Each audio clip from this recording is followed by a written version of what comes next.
Yeah, no, I appreciate that you appreciate the songs. Like what I liked about what you just said there is how each song is its own sort of thing. It's and the whole album in itself is a package, but we like each song to be like a little journey, and there's a little bit of variation. Some of them are doomier, and some of them are a bit quicker. Um, Something for everybody. One thing that we really like to do is contrast in a song. You'll have a slower part and a faster part, and but me personally, writing a song that makes it interesting for me. If there's some cool dynamics within a song, rather than just either 250 BPM for 5 minutes or just like really slow doom for 11 minutes. you know, I like a bit of dynamics just to keep it interesting.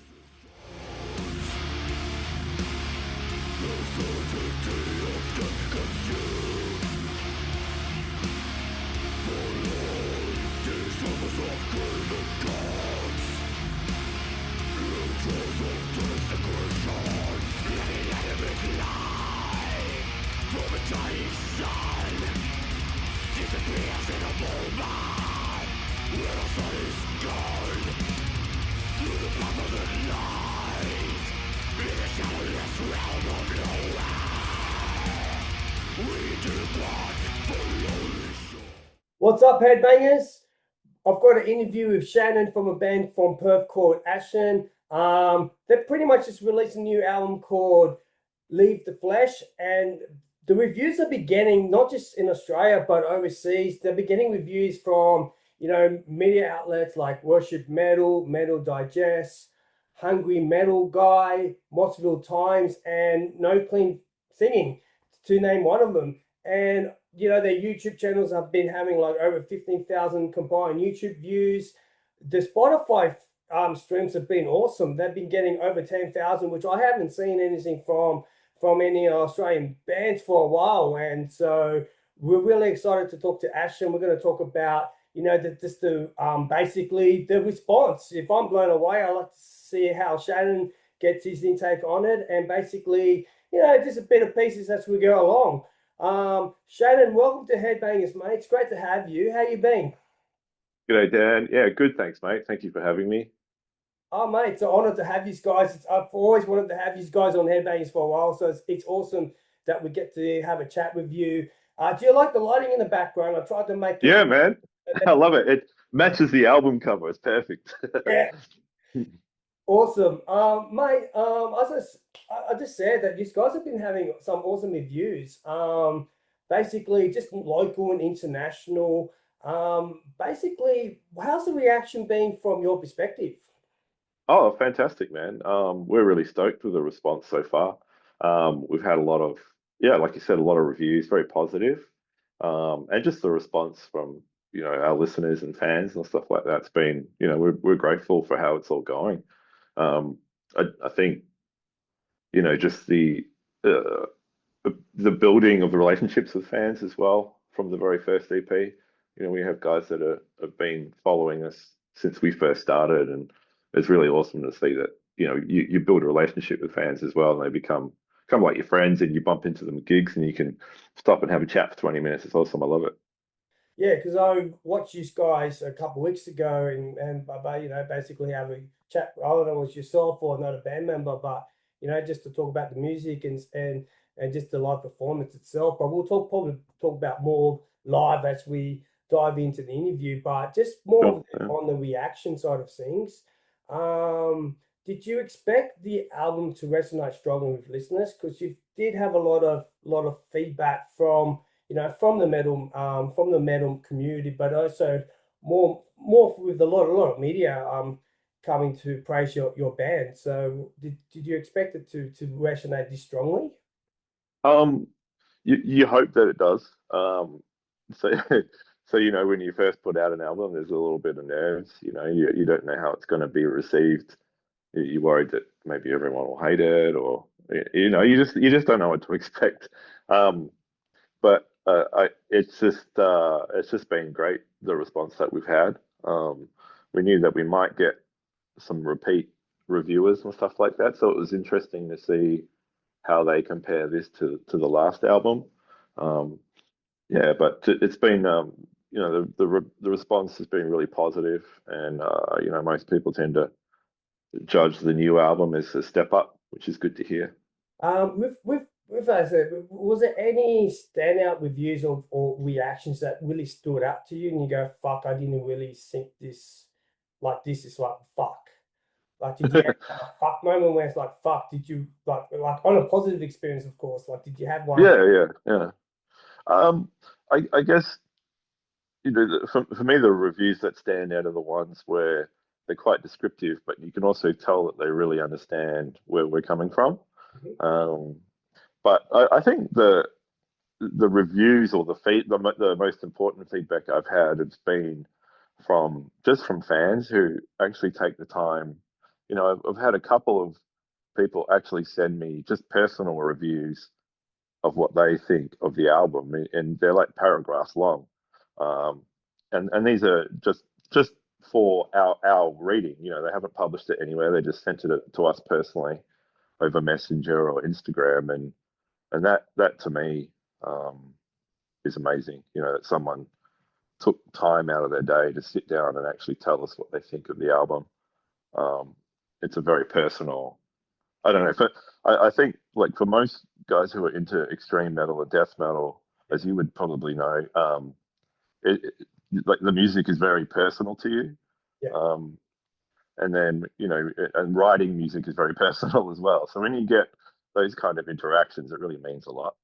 Yeah, yeah, from fans and people that support you, probably, Yeah, yeah. especially probably, Australia and also back home in Perth, Mm, they resonate with the lyrics, and they, a lot of people go through some stuff, and that's probably more when you hear their stories and their feedback on how that relates to their life. It's something more different. And I think that's probably the best feedback you can always get, because absolutely. they're the ones that put their emotional investment into bands. Yeah, Um, absolutely, absolutely. Um, yeah, especially the guys, people that pre-order and buy hard copies. Um, People don't have to do that. They can just listen to it on Spotify or on Apple Music. So the fact that people actually go to the effort to spend their hard-earned money and pre-order something that they don't have to, but they do it because they know it helps the band, that means a lot to us. yeah, yeah, and plus your merch and your artwork and it's they're pretty cool. So yeah, even the less leave the flesh vinyl, man. The green vinyl. Like, these guys are Mm, very. I want to say you're very picky, but it's you know what you want to make sure it matches what fans expect, because looking at you behind your background, you've got the vinyl on the wall, so you personally have like things that you like, mm, and you basically are like, well, I don't want to make it look like it's like B grade because no one will buy it. I want to make sure that if I mm. want to buy it myself, they will buy it. And I think that they recognize it, because Yeah, yeah. I'm still dying to get the vinyl and the CD myself. So um, Well, no, I totally get where you're coming from. We are very kind of particular about how we want to package everything in terms of, the artwork. The guy who did the artwork is Giannis Nakos of Remedy Art and Design. Um, he's done a lot of really cool cover art, and he's done all of ours as well. You work with people and you build a relationship, and then they know what you sort of know what to expect from each other, and that's been really fun to see as well, because each time he does a cover for us, it spins us out because we love it so much. Um, and it's the same for when we do our t-shirts and merch and all that kind of stuff. We want it to look a certain way, and most of that stems from just being music fans ourselves. And for me, I'm pretty old, so I grew up before before the internet. So um, the way I would find bands is I would go to the CD shop and just find the coolest fucking covers I could find, and then just buy them, and then come home and listen to it. Some of it I didn't like, but most of it was me. You cover arts like Entombed's Clandestine, anything by Dan Seagrave, or I was just instantly buy it, and that was my way of gauging what kind of album I wanted to buy. So, and I still we sort of most of us feel the same way in this band. So when we package up our stuff, we sort of think of that. Like you see the album cover and you think, "Fuck, I wonder what that sounds like." Yeah. Yeah, album covers still they make a big difference even today. Like I remember the days you go to the shop and like I grew up before the internet myself, and being a kid, the local record store was like a 5 minute walk from my house, and you go in, and and if it's a new art cover you haven't heard, but you look at, I always looked at personally the artwork, and then if it's through like a metal label, like Nuclear Blast, or back in the days when Roadrunner was cool, Yeah, yeah, all those labels, and you're like, okay, this must be good because it's signed by these guys. yeah, absolutely. Yeah.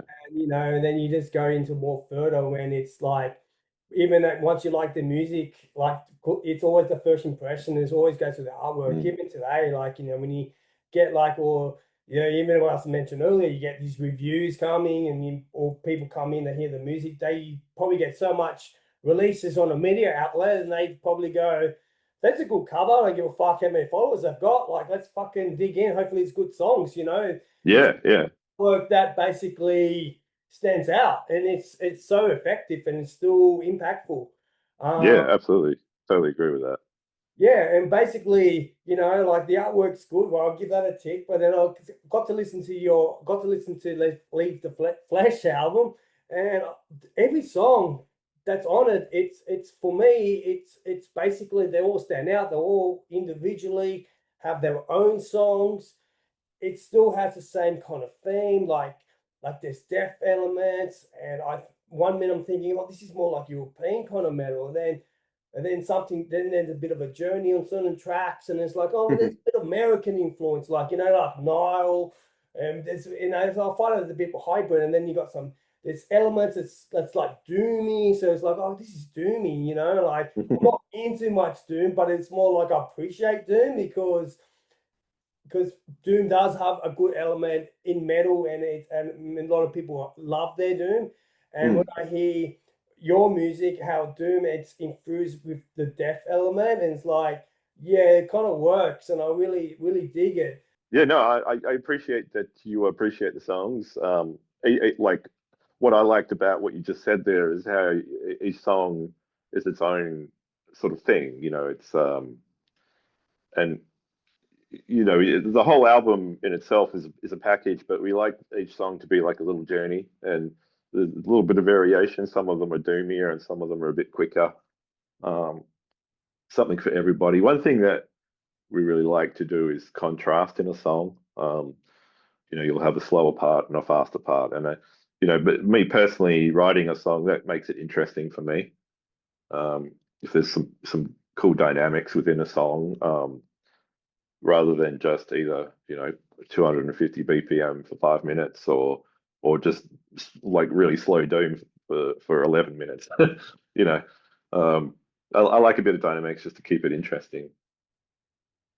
Yeah, because I basically when it comes to songwriting, like just a bit more, if we dive deep to it, basically Sure. these guys basically just collect riffs, or do you have ideas of lyrics, or do you just do concepts that drive the songs? Like how basically, is there a way where you guys as a band, start Mm.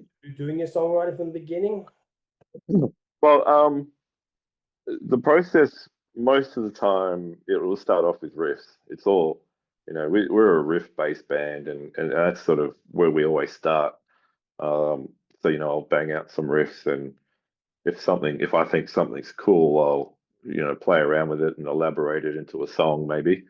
Um, and then I'll show the guys, and if I get the tick of approval, then we'll start working on it. So um, each of us add our own element to a song. So I might write the tracks and the demos and all that sort of stuff, but then when it comes down to the finished product, the song might sound completely different to the original demo. And that's cool. I really like that process because everyone brings something to the music. There's no one telling each other what to play or anything like that. We all serve a song. It's all about serving the song. if we feel like something's unnecessary, it's out. You know, um, we like to we like to really whittle things down to the essence of the song and then build from there. So I feel like if the overall the essence and the structure and everything is cool and the song is strong, really basic and stripped back, then you know you can embellish it a bit more and just add to it that way. You know, so um, yeah, to get to your question, really it starts off with riffs, Yeah. and then everything else is added. Sometimes one of the guys will come in um, with an idea of how they'd like a song to start or a section of the song, Yeah. and then I'll do my best to translate that into music, and then we'll go from there. Sometimes, for instance, I'll write a song, I'll put some demo drums down, and then Ben will come in and he'll change the drums completely, and then he'll play something that I think that sort of inspires me to elaborate what he's doing, and that will change the song as well. So you kind of feed off each other, and I think that's something really cool that you can have when you really trust each other as musicians in a band. Yeah, yeah, yeah. Basically, each one has brings their own to the table. It's probably Yeah, yeah, basically you're the one, if one person's driving and doing, everything with the mm, band, it can be a burnout. So to have musicians that yeah, basically that helps because they bring their own flair, they bring their creativity, and the music involves. yeah. Um, I think it gets monotonous too if you've got one person that is writing everything for everybody. Um, you know, you sort of limit yourself. Like I'm a guitar player and a songwriter. I'm not a drummer or a bass player, so or a singer for that matter. So, you know, I want somebody who is better at writing drums than me to yeah, write the drums, and that's a good drummer, and you know that I respect, and you know, I have that with all the guys in the band. You know, I really respect and trust what they bring. I don't really question it, and we question each other on parts and songs, and but we all know that it's to serve the song, so there's never any issue with something. If someone doesn't like something, it's not a problem. We'll move on. yeah. Well, that's probably the best way in bands. Well, I've been in bands, Yeah, some you get that kind of collaboration between all members, and sometimes you get like, well, and I'm like, come on, man, yeah, kind of like, where you kind of like got like a majority kind of like, and then when one person's like, but yeah. No, I've been there before. I've been in bands like that before. Yeah, it makes it hard for sure. oh yeah. When it comes to lyrics, does your vocalist have more control, or do you got all you, or do the boys come up some ideas and some themes, like basic, especially with the lyrics for Leave the Flesh? Mm. Well, um, in terms of how that works in general, that's Richard's domain. We all just stay out of his way when it comes to writing lyrics and structuring the vocals around the songs. Like, you know, when we're doing pre-production and tracking and stuff, you know, I might offer some ideas just to try things out. But you know, 99% of the time, it's Richard has already pre-planned how he wants the song to go, vocal wise, and he writes all the lyrics himself. He's really good at writing lyrics, and he writes my favorite kind of lyrics. You know, they inspire the imagination, but they're also not too specific. So it allows room for you to just your imagination to just run off with it with the idea, and that's fun for me. Death metal for me really inspires your imagination, just with the cover art, the lyrics, the music, and that's one of my favorite aspects of listening to that kind of music is really gets your imagination going. Yeah, Um, so leave the flesh behind was Richard had an idea for a concept album, which is what it is essentially.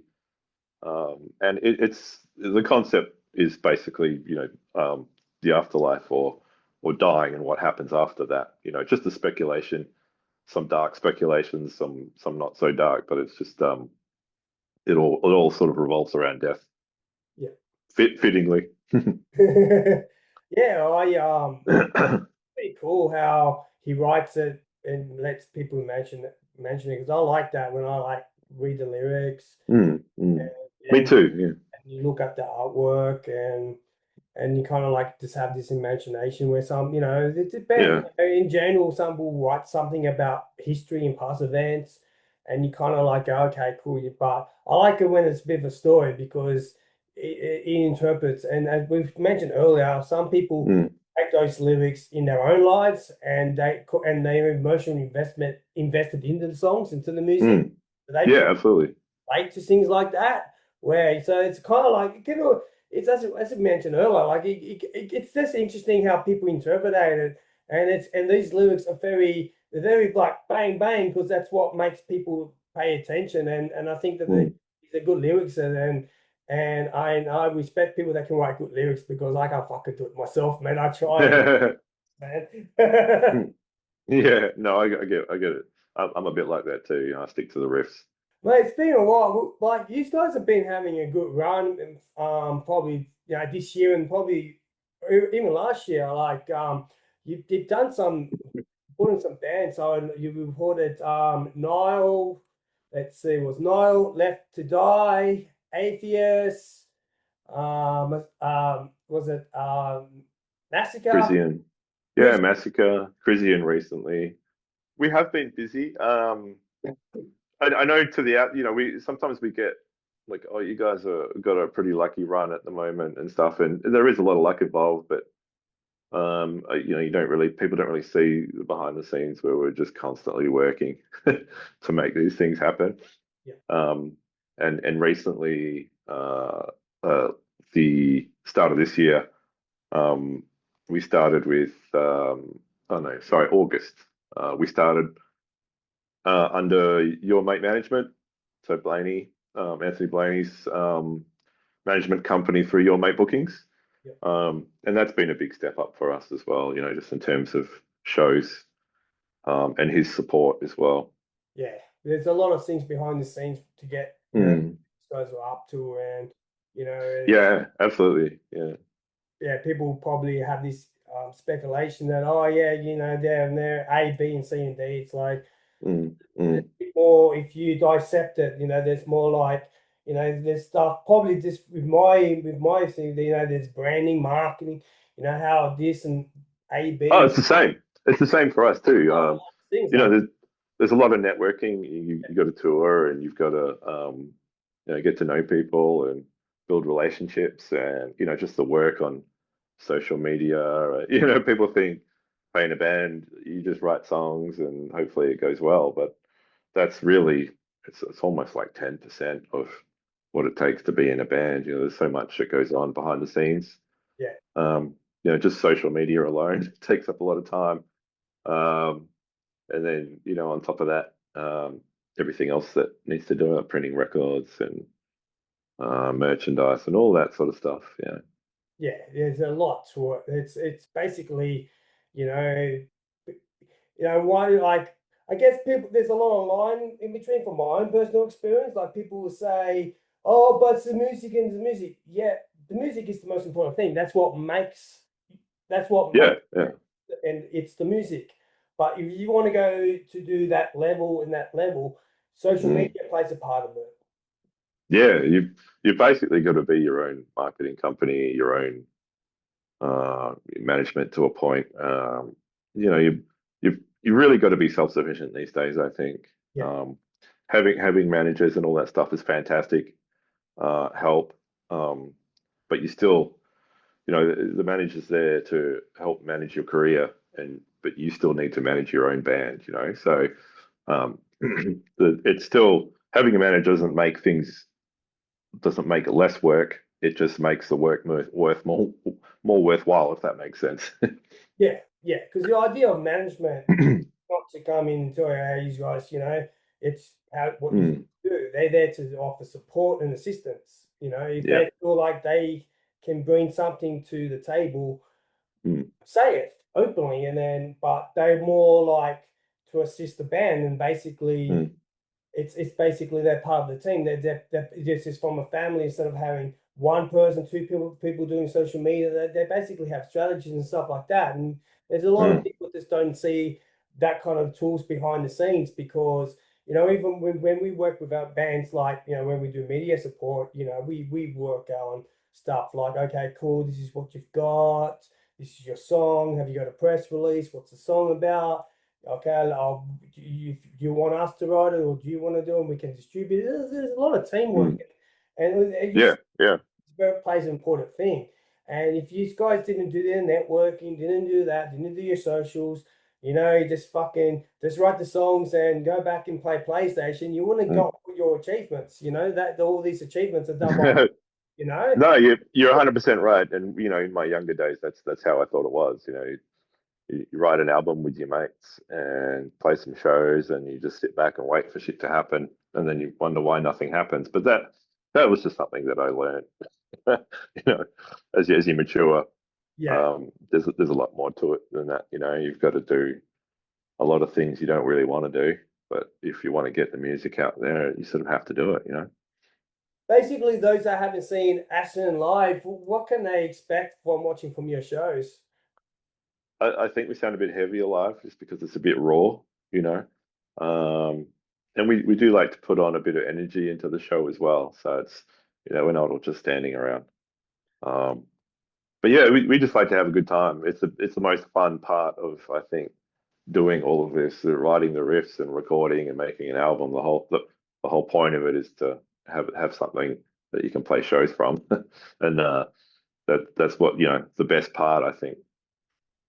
Well, I have watched you guys live for a couple of episodes, as I mentioned earlier. Man, what you said, it's spot on. I felt the energy. The whole crowd felt the energy. Basically, it's just that you guys are engaging, stuff like that.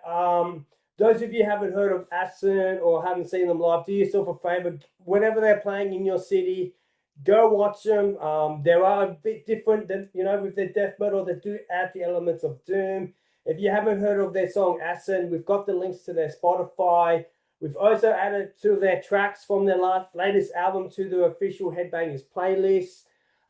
This is a great band to invest in. They've been getting a lot of positive reaction locally and globally. Before we wrap it up, Shannon, is there anything you want to say to anyone? This is your turn to say what you want to say. Go plug away, my friend. Oh, okay, no worries. Yeah, thanks to everyone that's supported us, especially in this new album. It's been the reception we've had has been fantastic. All the pre-orders and people coming out to shows and just the feedback in general. We're really stoked with how it's all going. So thanks to everyone for that. Awesome, man. Mate, we want to wish you all the best with the remaining of the Leave the Flesh tour. Thank you. Mate, we're always keen to hear what you guys are doing. Don't be shy if keep us in contact. We're here to support you and the boys. And mate, well, I'll see you in Sydney in a couple of days. No worries, man. Look forward to it. Thank you.